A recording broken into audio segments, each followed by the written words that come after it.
ये 3 गलतियां एक बिगनर ट्रेंड लाइन को यूज करते समय करते हैं। पहली बात तो आप ट्रेंड लाइन को गलत ड्रॉ करते हो। दूसरी बात, आप हर टच पे एंटर होने की कोशिश करते हो बिना कोई रिजेक्शन देखे, मोमेंटम देखे या वॉल्यूम को देखे। तीसरी बात, आप मल्टी टाइम फ्रेम का यूज नहीं करते हो। ट्रेंड लाइन बेसिकली सपोर्ट और रेजिस्टेंस ही है, बस हम नॉर्मल सपोर्ट और रेजिस्टेंस को हॉरिजॉन्टली ड्रॉ करते हैं और ट्रेंड लाइन को हम डायगोनल ड्रॉ करते हैं। अप ट्रेंड के समय ये सपोर्ट का काम करता है और डाउन ट्रेंड के समय ये रेजिस्टेंस का काम करता है, और जब ये ब्रेक होता है तब ये ट्रेंड रिवर्सल को इंडिकेट करता है। नाउ पहले समझते हैं इसे हम ड्रॉ कैसे करते हैं। जब हम अप ट्रेंड के समय मिनिमम 2 वैलिड स्विंग लोज को कनेक्ट करते हुए एक डायगोनल लाइन को ड्रॉ करते हैं तो अप ट्रेंड के समय इसे हम मेन ट्रेंड लाइन बोलते हैं, और अगर अप ट्रेंड में हम स्विंग हाइस को कनेक्ट करते हुए एक लाइन को ड्रॉ करते हैं तो इसे हम चैनल लाइन बोलते हैं। यहाँ भी हमें मिनिमम 2 टच चाहिए होता है। मेन ट्रेंड लाइन के बेस पे हम एंट्री को प्लान करते हैं, क्योंकि अभी मार्केट अप ट्रेंड में है तो हम सपोर्टिव लाइन के बेस पे ट्रेड में एंटर होंगे, यानी इस ट्रेंड लाइन के बेस पे एंट्री प्लान करेंगे और फिर टारगेट के लिए हम चैनल लाइन का यूज करेंगे। और डाउन ट्रेंड के समय जब हम मिनिमम 2 वैलिड स्विंग हाई को कनेक्ट करते हुए एक लाइन को ऊपर से नीचे ड्रॉ करते हैं तो ये हमारा मेन ट्रेंड लाइन होता है। और वहीं डाउन ट्रेंड में जब हम 2 लोअर लो को कनेक्ट करते हुए एक लाइन को ड्रॉ करते हैं तो इसे हम चैनल लाइन बोलते हैं। तो मेन ट्रेंड लाइन के बेस पर हम सेल ट्रेड को प्लान करते हैं और चैनल लाइन के बेस पर हम एग्जिट को प्लान करते हैं। अब देखिए, जरूरी नहीं हमें हर बार मेन ट्रेंड लाइन के साथ एक चैनल लाइन भी मिले। तो अप ट्रेंड के समय हम हायर लोस को कनेक्ट करते हुए मेन ट्रेंड लाइन को ड्रॉ करते हैं और डाउन ट्रेंड के समय हम लोअर हाइस को कनेक्ट करते हुए मेन ट्रेंड लाइन को ड्रॉ करते हैं। एक मोस्ट कॉमन क्वेश्चन बिगिनर के मन में आता है, ट्रेंड लाइन ड्रॉ करते समय हमें कैंडल का विक यूज करना चाहिए या फिर कैंडल का बॉडी यूज करना चाहिए। तो इसका आंसर है हमें कैंडल का बॉडी और विक दोनों यूज करना है। विक को हम कट कर सकते हैं पर हमें बॉडी को कट नहीं करना है। तो मिनिमम 2 स्विंग पॉइंट को लेते हुए जहां हम बॉडी और विक दोनों का यूज करेंगे, विक को कट कर सकते हैं पर हम बॉडी को कट नहीं करेंगे। उसके बेस पे हम एक परफेक्ट लाइन को ड्रॉ करेंगे और यही हमारा ट्रेंड लाइन है। इंपॉर्टेंट बात यह है कि आप ट्रेंड लाइन को कैसे भी ड्रॉ करो, लेकिन आपको इसे सिंगल लाइन की तरह ट्रीट नहीं करना है। ये एक जोन होता है। कहने का मतलब है जरूरी नहीं बार बार प्राइस एग्जैक्टली इसी लाइन पर आकर रिवर्स होगा। प्राइस इससे थोड़ा पहले भी रिवर्स हो सकता है या इसको थोड़ा ब्रेक कर सकता है। तो भले ही हम इसे सिंगल लाइन की तरह ड्रॉ करते हैं बट हमें इसे एक जोन की तरह ट्रीट करना है। और स्टिल ये ट्रेंड लाइन अभी वैलिड है क्योंकि ये एक लाइन नहीं होता, ये एक जोन होता है। तो ट्रेंड लाइन ऐसे ड्रॉ करें जिससे आपको मैक्सिमम स्विंग पॉइंट्स का टच मिले। आइए इसे ड्रॉ करने की कोशिश करते हैं। तो अभी मार्केट अप ट्रेंड में है तो हमने मिनिमम 2 स्विंग लो को कनेक्ट करते हुए एक लाइन को ड्रॉ किया कुछ इस तरह। अब हमें चेक करना है क्या ऊपर की तरफ कोई चैनल लाइन है। तो हाँ, अगर हम इन 2 स्विंग हाइट्स को कनेक्ट करेंगे तो ये हमारा चैनल लाइन है। सो नेक्स्ट टाइम अगर प्राइस इस मेन ट्रेंड लाइन पर आता है और कोई बुलिश सिग्नल शो करता है तो मैं यहाँ बाई कर सकता हूँ और प्रॉफिट बुकिंग के लिए हम चैनल लाइन का यूज करेंगे।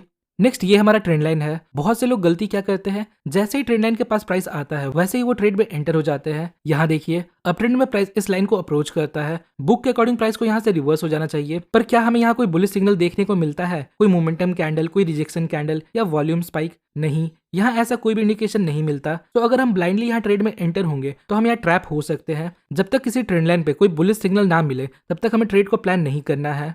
नेक्स्ट ये हमारा मेन ट्रेंड लाइन है। नेक्स्ट प्राइस यहाँ आता है। अब क्योंकि ये एक डाउन ट्रेंड है और डाउन ट्रेंड में एक ट्रेंड लाइन रेजिस्टेंस का काम करता है तो हमें यहाँ बेरिश सिग्नल्स को देखना है। सो व्हाट वी हैव, यहाँ हमारे पास एक रिजेक्शन लॉन्ग विक कैंडल है। इसका लॉन्ग अपर विक ट्रेंड लाइन के साथ रिएक्शन शो करता है क्योंकि प्राइस इस लाइन को ब्रेक करने की कोशिश करता है और फेल हो जाता है। मतलब यहाँ सेलर्स एग्रेसिव है। और अगर आपने कैंडलस्टिक पैटर्न्स को पढ़ा है तो ये एक शूटिंग स्टार या बेरिश पिन बार है और अगर ये पैटर्न रेजिस्टेंस पे बनता है तो ये गिरावट को इंडिकेट करता है। तो कंफर्मेशन के लिए हम इसके लो को मार्क कर लेंगे। अगर फर्दर कोई कैंडल इसके लो को ब्रेक करता है तो मैं यहाँ सेल कर सकता हूँ। नेक्स्ट अब देखिए, अगर हायर टाइम फ्रेम बुलिश है और लोअर टाइम फ्रेम में हमें एक डाउनवर्ड ट्रेंड लाइन देखने को मिलता है तो इसके बेस पे हमें ट्रेड को अवॉइड करना है क्योंकि ओवरऑल ट्रेंड अभी बुलिश है तो हम इसके बेस पे सेल नहीं कर सकते। और वहीं इसके अपोजिट अगर हायर टाइम फ्रेम बेरिश है और लोअर टाइम फ्रेम में हमें एक अपवर्ड ट्रेंड लाइन देखने को मिलता है तो इसके बेस पे हमें बाइंग को अवॉइड करना है क्योंकि ओवरऑल मार्केट अभी बेरिश है। नेक्स्ट की पॉइंट देखिए, ट्रेंड लाइन किसी भी पॉइंट पे ब्रेक हो सकता है पर अगर कोई ट्रेंड लाइन 4 बार से ज्यादा टेस्ट हो चुका है तो वो ट्रेंड लाइन अब वीक हो चुका है, वो अब कभी भी ब्रेक हो सकता है।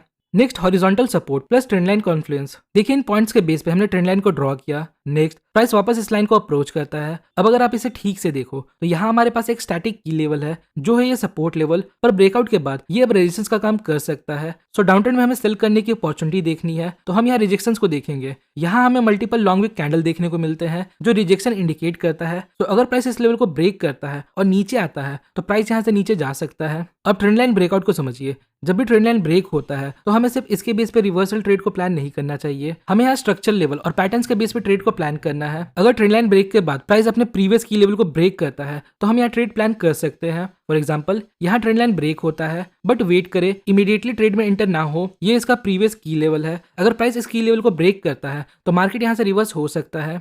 नेक्स्ट, यहाँ ट्रेंड लाइन ब्रेक होने के पहले हमें एक डबल बॉटम देखने को मिलता है और इसका नेक लाइन भी ब्रेक हो चुका है। तो यहाँ हमारे पास डबल कंफर्मेशन है, इसके बेस पे हम ट्रेड प्लान कर सकते हैं।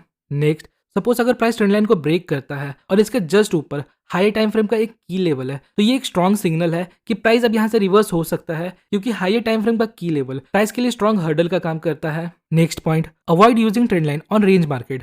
अगर मार्केट एक रेंज में है तो हमें ट्रेंड लाइन के बेस पे ट्रेड को अवॉइड करना चाहिए। तो ये था एक परफेक्ट ट्रेंड लाइन को ड्रॉ करने का तरीका और उसे यूज करने का तरीका। नेक्स्ट वीडियो में हम कुछ एडवांस स्ट्रेटेजीज को देखेंगे। अभी के लिए इतना ही, मिलते हैं नेक्स्ट वीडियो में।